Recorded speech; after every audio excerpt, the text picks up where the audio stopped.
नमस्कार, आपका शहर आपकी खबर में आपका स्वागत है। मैं हूं आपके साथ अभिषेक। आपका शहर आपकी खबर में आज हम बात करेंगे सतना, जबलपुर और कोरबा की और उठाएंगे इन शहरों के आज के प्रमुख मुद्दे और जानेंगे ग्राउंड जीरो से हकीकत।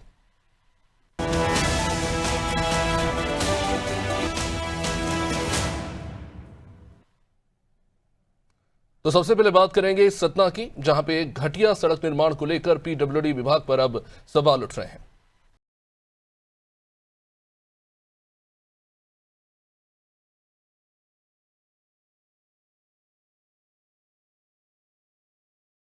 जिले के रेगांव विधानसभा क्षेत्र के दौरे पर निकली राज्य मंत्री प्रतिमा बागरी उस वक्त भड़क गई जब उनकी नजर लोक निर्माण विभाग की लीपा पोती वाली सड़क पर पड़ी। राज्य मंत्री ने सड़क के ऊपर पैर रखा तो हिस्सा ही अलग हो गया। ये मामला है कोटी तहसील के पोड़ी मनकरी मार्ग का। इस सड़क का नवीनीकरण का काम दरअसल किया गया था, जिसमें भारी अनियमितताएं पाए जाने पर राज्य मंत्री प्रतिमा बागरी ने कड़ा रुख अख्तियार किया। इस निरीक्षण के दौरान सड़क की गुणवत्ता इतनी खराब थी कि राज्य मंत्री ने तत्काल ठेका ही कैंसिल करने का आदेश दे दिया। अब आपको बता दें कि लोक निर्माण विभाग द्वारा करीब 3 किलोमीटर लंबी इस सड़क के नवीनीकरण के नाम पर सिर्फ खाना पूर्ति की गई। सड़क पर डाले गए डामर की परत ना तो निर्धारित मोटाई की थी और ना ही कोई क्वालिटी मानकों पर खरी उतर रही थी। कई स्थानों पर सड़क तो हाथ लगाने भर से ही उखड़ जा रही थी। इससे स्पष्ट हो गया कि निर्माण कितने घटिया स्तर का है और कितना घटिया सामग्री का इस्तेमाल हुआ है। निरीक्षण के दौरान जब मंत्री प्रतिभा बागरी ने कार्यपालन यंत्री से पूछा तो उन्होंने मामले को हल्का करने की कोशिश की। मंत्री प्रतिमा बागरी ने तत्काल ठेकेदार का अनुबंध निरस्त करने के निर्देश तो दिए ही, साथ ही पूरे मामले की डिटेल रिपोर्ट पर जिम्मेदार अधिकारियों और ठेकेदारों पर सख्त कार्रवाई के संकेत दिए। अब इस कार्रवाई से पीडब्ल्यूडी विभाग में हड़कंप मचा हुआ है। ये रोड बनी है, ऐसे ये रोड बनी है, ये साइड में कभी कोई और पूरी रोड ये निकल रही है। ये रोड बनी है, ये रोड बनी है, देख लो ये रोड बनी है। पूरी रोड निकाल दो इस तरह से ये लोग रोड बना रहे हैं। अपना आगे जाओ, इसका कोई देखा जोखा है? कौन करेगा? रेंगे ना पाओ अपना तरह नहीं। ये सब गिट्टी बहल के हो चली। ये रोड बनी है, इस तरह रोड निकल रही है कि जरा सा धक्के मारने में पूरी रोड निकल रही है। आगे की रोड कैसी है? बिल्कुल सब खराब, सब खराब। अपने से जाप जरूर रोड। मैं अभी जाते हुए पूरी रोड देखते हुए जा रहा हूं। तो आपने वो एक फेमस कॉमेडी हिंदी फिल्म खट्टा मीठा देखी होगी कि किस तरह से ठेकेदार सड़क निर्माण करते हैं और उसमें लीपापोती करते हैं। यहाँ भी मामला कुछ ऐसा ही है, बस उजागर खुद ही नेता ने कर दिया वहां पे जाके किस तरह के घटिया क्वालिटी का इस्तेमाल किया जा रहा है और क्या कमाल काम है। तो हैरानी है कि वो गाड़ी उस सड़क पर नहीं धंस गई। चलिए, राकेश व्यासी हमारे साथ जुड़ रहे हैं। राकेश, ठेकेदार की किस्मत कह सकते हैं बहुत ज्यादा ही खराब। वहां से नेताजी गुजर गए और पूरा मामला निकल कर सामने आ गया। जी, कहीं ना कहीं बिल्कुल आपने सही कहा। ठेकेदार की किस्मत बहुत ही खराब निकली, क्योंकि राज्य मंत्री जी युवा काफी संघर्षशील नेता है और इस मामले में काफी एक्टिव भी रहती हैं जब से उन्होंने पद संभाला है। देखा ही आपने कि तुरंत तत्काल ही आदेश दिए उनने और ठेकेदार का ठेका ही कैंसिल करवा दिया। कहीं ना कहीं कार्य में तो काफी लीपापोती है। आए दिन पीडब्ल्यूडी के कार्य इस तरह देखने को मिलते हैं। कहीं मुरुम डामर की ऊपर हल्की परत दी हुई है, कहीं कुछ। आज तो संयोग ऐसा था कि मंत्री जी का वहां से निकलना हुआ, उस रोड की जो है खुल गई। वैसे भी पीडब्ल्यूडी विभाग के दिन तो खैर अच्छे नहीं चल रहे राकेश। हम देख ही रहे, कहीं पुल गिर जा रही है तो कहीं पर सड़क धंस जा रही है और अब ये जो मामला निकलकर सामने आया है। राकेश, प्रोजेक्ट के बारे में बताइए। क्या 3 किलोमीटर की सड़क नवीनीकरण का काम चल रहा था? मतलब कि पहले से ये सड़क बनी हुई थी, उसकी रिपेयरिंग का काम हुआ है?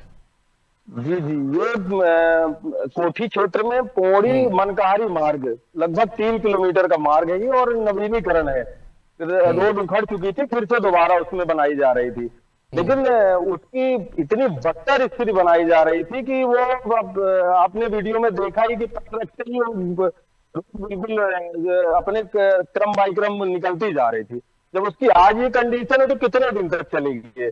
और समझ में नहीं आ रहा, क्योंकि ठेकेदार तो चलिए ठीक है, वो तो काम कर ही रहा है, लेकिन जो इंजीनियर इसमें जांच करते हैं और इसकी जो है गुणवत्ता को सही बताते हैं, वो कैसे लोग ऐसा कार्य कर देते हैं? प्रशासन इनमें कैसे कड़ाई नहीं कर पा रहा? क्या समस्याएं आ रही हैं प्रशासन के पास। राकेश, ये कार्यपालन यंत्री BR सिंह तो इस मामले में टाल मटोल कर रहे हैं। अब मात्र 3 किलोमीटर की सड़क है, उसमें बोल रहे हैं कि कुछ ही हिस्सा खराब है, जो खराब हिस्सा उस पर काम होगा। ये कैसी बात हुई? जी, अब यह BR सिंह का ऐसा संयोग था कि जहां पे मंत्री जी ने पैर लगा वही का हिस्सा खराब था, या मंत्री जी ने उस खराब हिस्से को देखा, ये समझ में नहीं आ रहा। क्योंकि उन्होंने ये कहा कि आधा हिस्सा, कुछ हिस्सा उसका खराब है, कुछ हिस्सा सही है, उस खराब हिस्से को हमने कैंसिल किया है।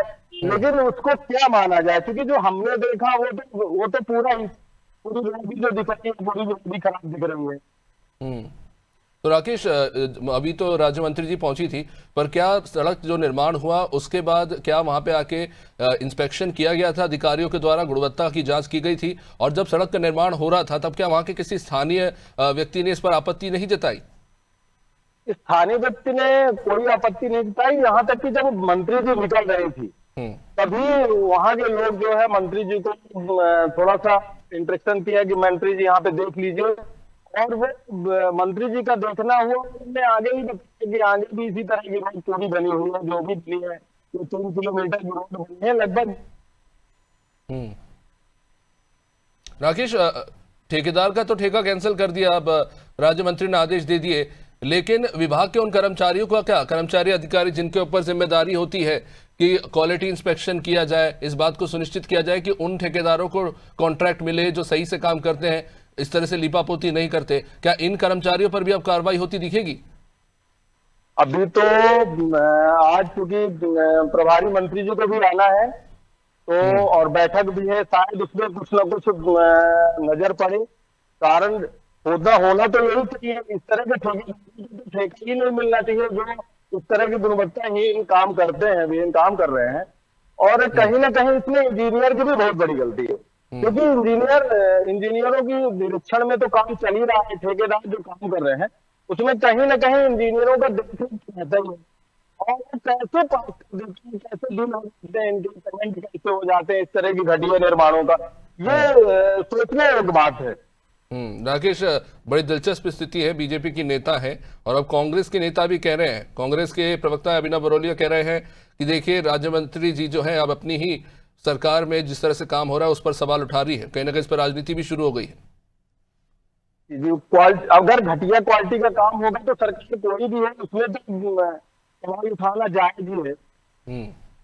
निश्चित, बहुत बहुत शुक्रिया राकेश विस्तृत जानकारी के लिए।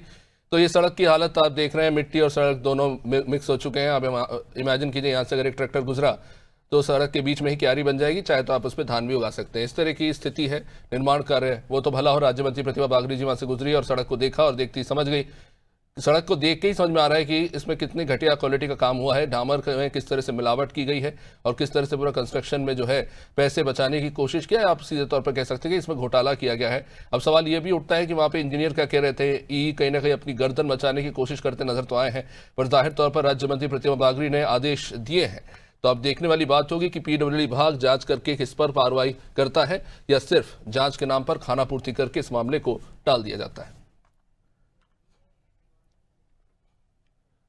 तो चलिए अब आगे बढ़ते हैं, बात करेंगे मध्य प्रदेश के जबलपुर की, जहां पे नेशनल हाईवे पर ब्रिज का एक हिस्सा धंस गया। वैसे अब ये नई बात नहीं है, अब तो कुछ भी हो रहा है। अब निर्माण कार्य को लेकर जनता सवाल तो उठा ही रही है।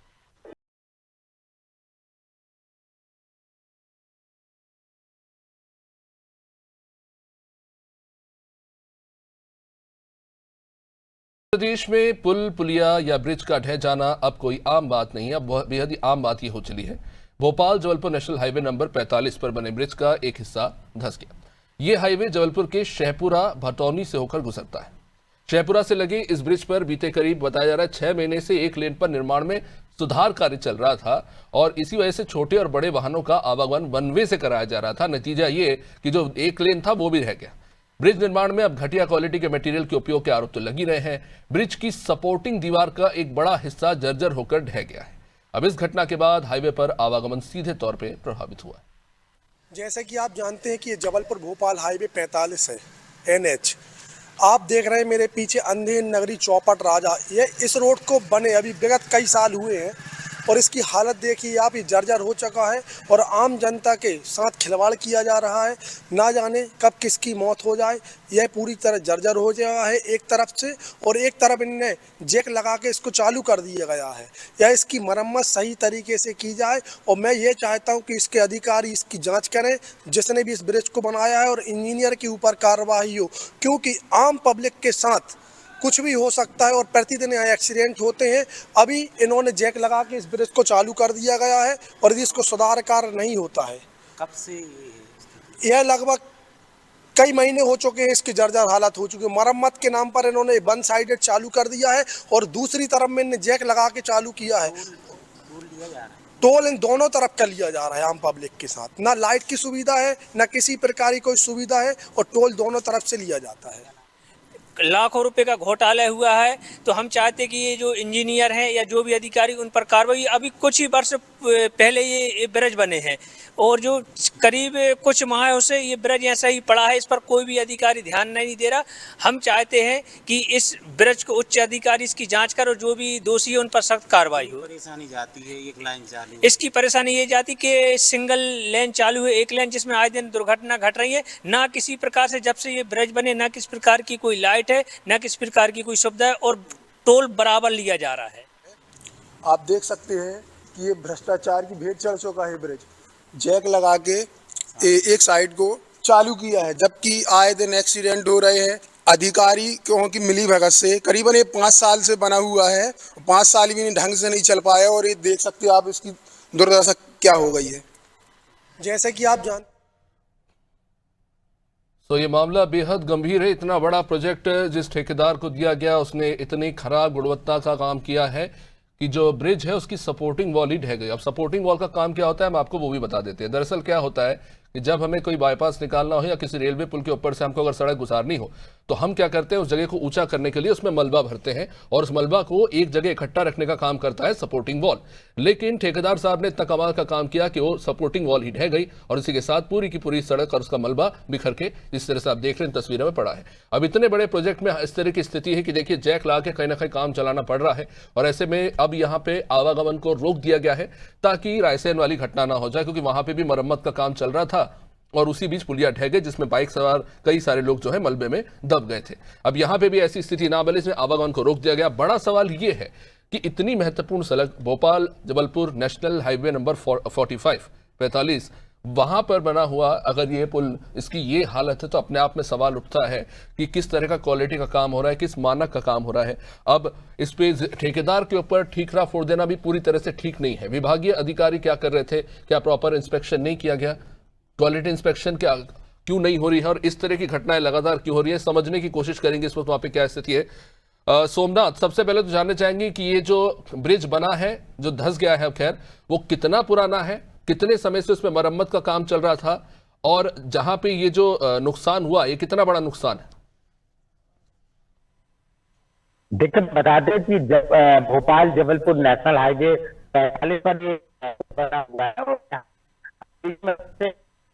किया जा रहा है, जो एक हिस्सा है था, लेकिन घटिया निर्माण के तरीके से जो सपोर्टिंग जो लगाया गया था उसकी वजह से वो ढह गया और पूरा यातायात बाधित हो गया। सपोर्टिंग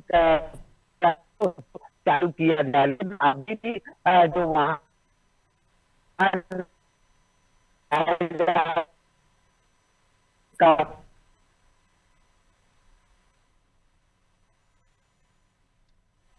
चलिए, कुछ ऑडियो में डिस्टर्बेंस आ रही है, हम सोमनाथ के साथ एक बार फिर से जुड़ने की कोशिश करेंगे। इससे पहले आपको एक महत्वपूर्ण जानकारी देते हैं। ये सड़क फिलहाल जो है नेशनल हाईवे अथॉरिटी के पास बताई जा रही है, पर जिस जगह पर ये पुल बना हुआ है उसका निर्माण MPRDC ने करवाया था। और इस मामले को लेकर MPRDC के अधिकारी राजेश मोरे उन्होंने बताया कि पुल की एक साइड गिर गई है और उन्होंने कहा कि जाहिर सी बात है कि इसमें ठेकेदार ने गलत काम किया है, इसलिए फिर से इस पुल का पूरा निर्माण किया जाएगा। और इस पुल को बनाने वाली कंपनी, कंस्ट्रक्शन कंपनी जो है उसका नाम है बांगड़ कंस्ट्रक्शन कंपनी, जिसके पास इस पुल के रखरखाव की जिम्मेदारी भी इन्हीं के पास है। और इन्हीं के द्वारा बताया जा रहा है कि फिर से जो क्षतिग्रस्त एरिया है पुल का, उसका फिर से निर्माण कराया जाएगा। और कह रहे हैं कि काम शुरू तो हो गया खैर, पर धीमी गति से चल रहा है। इसका मतलब यह है कि एक लेन पूरी तरह से जो है कोलैप्स कर गई है और दूसरे जो लेन है उसमें देख रहे हैं आप सपोर्टिंग वॉल जो है उसमें जैक लगा के रखा गया है।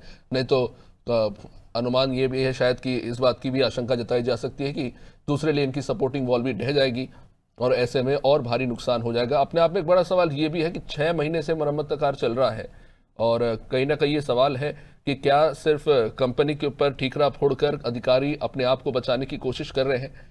एमपीआरडीसी ने अगर इसका निर्माण कराया था तो वो कौन अधिकारी थे जब ये इसका निर्माण हो रहा था? क्या इस बात की जांच नहीं की गई कि किस गुणवत्ता का काम हो रहा है? और क्या बांगड़ कंस्ट्रक्शन कंपनी से फिर से काम करवाया जा रहा है? तो अपने आप में ये भी सवाल है कि क्या इनसे वसूली नहीं की जाएगी, रिकवरी नहीं की जाएगी जो नुकसान हुआ है खासतौर से उसको। सोमनाथ हमारे साथ बने हुए हैं। सोमनाथ, क्या स्थिति है वहां पर अभी? क्योंकि बताया जो जा रहा है कि काम बहुत धीमी गति से चल रहा है, 6 महीने से काम चल रहा है, एमपीआरडीसी के द्वारा यह बनाया गया था, उसके बाद ये स्थिति। काम काफी जो सपोर्टिंग जो स्थिति बन हुई है उस स्थिति के हिसाब से अगर देखा जाए तो काफी धीमी गति से गाड़ी निकाली जा रही है और काफी धीमी गति से कार्य भी किया जा रहा है। अगर बात की जाए तो प्रशासनिक अधिकारियों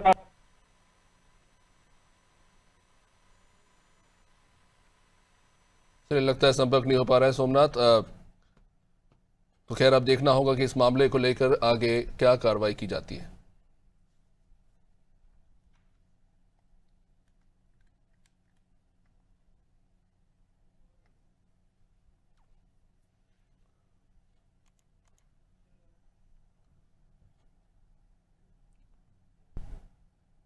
तो चलिए बात करते हैं छत्तीसगढ़ की। कोरबा में धान खरीदी की प्रक्रिया जो है बहुत ही धीमी गति से चल रही है, इसकी लोग शिकायत कर रहे हैं।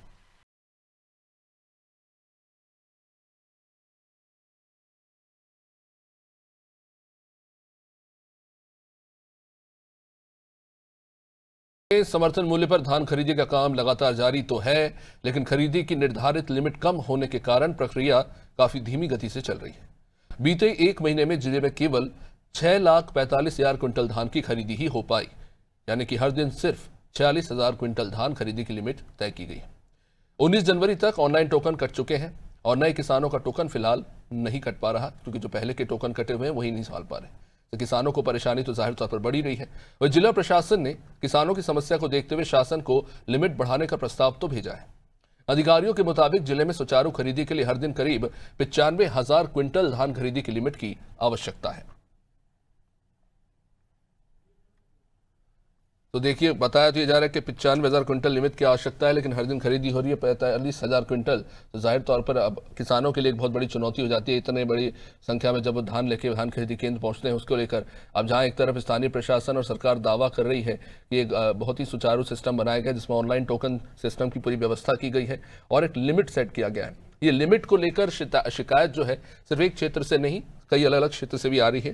कोरबा से पहले भी इस मामले को लेकर सवाल उठे थे कि कितनी धीमी गति से खरीदी क्यों हो रही है और कहीं ना कहीं लिमिट बढ़ाने की मांग हो रही है। प्रति एकड़ के हिसाब से टोकन जो है डिस्ट्रीब्यूट किए जाते हैं। 3 एकड़ तक वाले किसानों को जो है 1 टोकन दिया जाता है, 3 से लेकर 10 तक वालों को 2 टोकन और 10 से ऊपर वालों को 3 टोकन दिए जाते हैं। अब ऐसे में होता ही है कि माल तो वो एक साथ ले आते हैं, लेकिन पूरा माल जो है एक बार में उसकी खरीदी नहीं हो पाती। ऐसे में किसानों के लिए बड़ी समस्या बढ़ जाती है और इसी को शायद मद्देनजर रखते हुए प्रस्ताव भेजा गया है कि लिमिट जो है उसे बढ़ाया जाए, ताकि धान खरीदी को लेकर जो देरी हो रही है उसमें कहीं ना कहीं थोड़ा सुधार हो सके। और जाहिर तौर पर नए टोकन अभी कट नहीं रहे तो उसको भी लेकर कहीं ना कहीं किसान चिंतित है और जाहिर तौर पर ये धान खरीदी का सीजन है। ऐसे में तय समय के अंदर पूरी धान खरीदी को पूरा करना है और ऐसे में किसानों को संभालना और कह सकते हैं कि जो पूरी खरीदी प्रक्रिया है उसको सुचारू रूप से चलाना कहीं ना कहीं उसमें एक अड़चन बन रही है। कई जगहों पर इसको लेकर ऑनलाइन टोकन की भी ऑफलाइन टोकन की व्यवस्था की गई है, लेकिन जमीनी हकीकत क्या है ये समझने की कोशिश करेंगे। चंद्र कुमार हमारे साथ जुड़ चुके इस वक्त कोरबा से। चंद्र कुमार, क्या स्थिति वहां पर? इससे पहले भी हम सुन रहे थे कोरबा में धीमी गति से धान खरीदी हो रही थी, फिर हालांकि ये भी कहा गया कि स्थिति को सुधारने के लिए भी प्रयास किए जा रहे हैं। अब ये भी एक गौर करने वाली बात है कि 45,000 क्विंटल प्रतिदिन खरीदी हो रही है, जबकि डिमांड की जा रही है कि 95,000 क्विंटल होना चाहिए। तो ऐसी स्थिति से अब किस तरह से निपटा जाए? जी अभिषेक, मैं बताना चाहूंगा कि कोरबा जिला में लगभग 52,130 किसानों ने पंजीयन कराया है धान अपनी बिक्री करने के लिए। लेकिन यहाँ पे देखा जा रहा है कि लगभग अभी तक जब से धान खरीदी केंद्र चालू हुआ है तो 12,000 लगभग किसान जो है अपना धान जो है उपोजन केंद्र में लाकर बेच रहे हैं। लेकिन यहाँ पे ये भी देखा जा रहा है कि जिस हिसाब से किसान यहाँ पे पंजीयन कराए उस हिसाब से धान यहाँ पे खरीदी नहीं हो पा रही। हालांकि शुरुआती में ही किसानों के जो फसल जो है पूर्ण रूप से पके नहीं हुए थे, अगर जिनका पक गए हैं उनके मिसाई नहीं हो पाई थी, तो ये कुछ समस्याएं थी जिसको लेकर के राज्य शासन के द्वारा जो है एक लिमिट निर्धारित की गई थी, जिसे जिला प्रशासन का कहना है कि बिचौलियों से जो धान जो आती थी उसको रोकथाम के लिए इसमें लिमिट बनाया गया है और प्रतिवेदन भी जिला कलेक्टर के माध्यम से राज्य सरकार को प्रतिवेदन भेजा गया लिमिट बढ़ाने के लिए। तो निश्चित तौर पर यहाँ पे देखा जा रहा है कि अगर लिमिट बढ़ती है तो किसानों की जो समस्या है निरंतर जो है उनकी जो समस्या जो बनी हुई है धान बेचने की वो दूर हो जाएगी। लेकिन यहाँ पे ये भी देखा जा रहा है कि अभी मात्र 52,130 किसान जो जहाँ पे पंजीकृत है वहां पे सिर्फ 12,000 किसान जो है अभी धान लेकर अभी वो उपोजन केंद्र पर पहुंच रहे हैं। तो जाहिर सी बात है कि अगर जब तक इनको लिमिट नहीं बढ़ती है या धान खरीद केंद्र का समय जो धान खरीदी का जो समय है उसको भी यहाँ पे निश्चित तौर पर बढ़ाने की आवश्यकता है, जब क्योंकि जितने भी धान खरीदी केंद्र है वहां पे किसान जब धान लेकर आएंगे तो उनकी जो समस्या है नाप तोल करने की, वजन करने की, पैकिंग कराने की, तो ये समस्या हमेशा बरकरार रहेगी। तो इस वजह से क्या है समय के साथ साथ क्या है उनकी जो खरीदी का जो समय है उनको भी बढ़ाना चाहिए ताकि किसानों को समय पे अपनी धान बेच सके, उनको कोई तकलीफ ना हो। हालांकि जिला प्रशासन लाख दावा करती है कि किसानों को किसी भी प्रकार का समस्या नहीं होगी, लेकिन जमीनी स्तर पर जाकर देखने से किसानों की जो समस्याएं है कोई कम नहीं होती है। हालांकि जिला प्रशासन कहती है कि किसानों को बैठने से लेकर के पीने के पानी, शौचालय तक की सारा व्यवस्था उपार्जन केंद्रों में होनी चाहिए, लेकिन इस प्रकार की जो है समस्या बिल्कुल किसानों के साथ बनी होती है। बहुत ही कम उपार्जन केंद्र होते हैं जहाँ पे ये सारी व्यवस्थाएं होती है। जी अभिषेक। चंद्र कुमार, कहा तो ये जा रहा है कि ये लिमिट की समस्या है, लिमिट बढ़ा देंगे तो शायद मामला सुलझ जाएगा, लेकिन क्या खरीदी केंद्र जो संचालक चला रहे हैं क्या उनके स्तर पर भी लापरवाही हो रही है? क्योंकि इससे पहले भी हमने देखा था कोरबा में 3 समितियों को सस्पेंड कर दिया गया था कलेक्टर के द्वारा क्योंकि उनके द्वारा लापरवाही हो रही थी, इसका खामियाजा किसान भुगत रहे थे। जी बिल्कुल, इस विषय में अगर हम बात करें किसानियों को लेकर के, खमियाजा को लेकर के, तो अभी तो फिलहाल 2-3 ही जो समिति प्रबंधक है उनके खिलाफ में मामला दर्ज हुआ है, लेकिन फिलहाल अभी तक ऐसा और अभी शिकायत तो अभी नहीं मिली है। लेकिन यहाँ पे कहीं ना कहीं ये भी देखा जा रहा है कि जिस प्रकार से पूर्व जो कलेक्टर थे अजीत बसंत, जिन्होंने जो समिति के जो प्रबंधक थे वो और जो कंप्यूटर ऑपरेटर थे उन सभी का क्या है स्थानांतरण कर दिया था, जगह में अदली बदली जो कर दिए थे। तो इस वजह से अभी थोड़ी सी परेशानी अभी तो नहीं आ रही है, लेकिन हालांकि देखा जा रहा है कि परेशानी तो किसानों के सबब बनी हुई है, परेशानी तो आ ही रही है। लेकिन अभी मैं अभी पाली के उपोजन केंद्र में जो यहाँ पे खड़ा हूँ, यहाँ पे लगभग 600 किसान यहाँ पे पंजीकृत हैं और एक दिन में 470 क्विंटल जो है धान यहाँ पे खरीदी होना है। लेकिन अगर देखा जाए 600 किसान अगर यहाँ पे अपनी धान लेकर आते हैं जो यहाँ पे पंजीकृत है 670 किसान, तो उस कंडीशन में यहाँ पे काफी समस्याओं का यहाँ पे सामना करना पड़ेगा, क्योंकि यहाँ पे उतनी जगह भी नहीं है यहाँ पे रखरखाव के लिए भी, और यहाँ पे किसान अपने खेत से जो माल लेकर आ रहे इतनी बड़ी संख्या में, अब जैसा कि आप बता रहे हैं वहां खरीदी हो नहीं पा रही, तो ऐसे में ठंड का भी समय है, किस तरह से मैनेज कर रहे हैं फिर किसान वहां पे? बिल्कुल, यहाँ पे किसान अभी जिनका टोकन कट चुका है वो किसान यहाँ पे आ रहे हैं और अपने हिसाब से यहाँ पे देख सकते हैं कि किसान अभी यहाँ पे मंडी पे लगाए हुए हैं, यहाँ पे कुछ अपना बोरी में धान की जो यहाँ पे पलटी कर रहे हैं। हालांकि किसानों का यहाँ पे रुकने का वैसा व्यवस्था है नहीं, लेकिन लोकल किसान है यहाँ पे सुबह से आते हैं शाम तक अपनी वापसी हो जा रहे हैं। लेकिन हाँ, यहाँ पे खरीदी को अगर बात करें, खरीदी में अभी उस प्रकार की कोई भी समस्याएं नहीं आ रही है। यहाँ पे ट्रक भी लगी हुई है अभी धान उठाव के लिए, तो ये देखा जा रहा है कि यहाँ पे जो उठाव भी है निरंतर यहाँ पे जारी है। हालांकि ठंड का समय है, तो ठंड के समय में किसानों को यहाँ पे अलाव का भी यहाँ पे व्यवस्था किया गया है, ताकि किसान को शाम होते ही यहाँ पे अलाव का भी अलाव के साथ में अपना हाथ सेक ले और अपनी ले सके। लेकिन यहाँ पे कहीं ना कहीं यहाँ पे जिला प्रशासन के यहाँ पे लिमिट बढ़ाने की जो है उसको जितना जल्दी हो सके लिमिट बढ़ाए, ताकि किसान जो है अपनी धानों को मंडी पे लाए और बेच सके, और आगे जाके जो जनवरी फरवरी के बाद जो है शादी का सीजन आता है, तो किसानों को उससे अपनी बेटियों का या शादी वादी जो सीजन है उससे उनको काफी राहत मिलती है। जो किसान उनकी जो बोनस है, उनकी जो धान की जो बिक्री की रकम होती है उससे। जी अभिषेक। बहुत बहुत शुक्रिया चंद्र कुमार विस्तृत जानकारी के लिए। तो देखिए कुछ समस्याएं हैं जिन पर काम करने की जरूरत है, खासतौर से ठंड के समय में किसानों के लिए ये भी एक चुनौती बन जाता है। तो इसी प्रकार से जनता से जुड़ी ग्राउंड रिपोर्ट आज तक आप तक पहुंचाते रहेंगे। आप देखते रहिए अनादि टीवी। नमस्कार।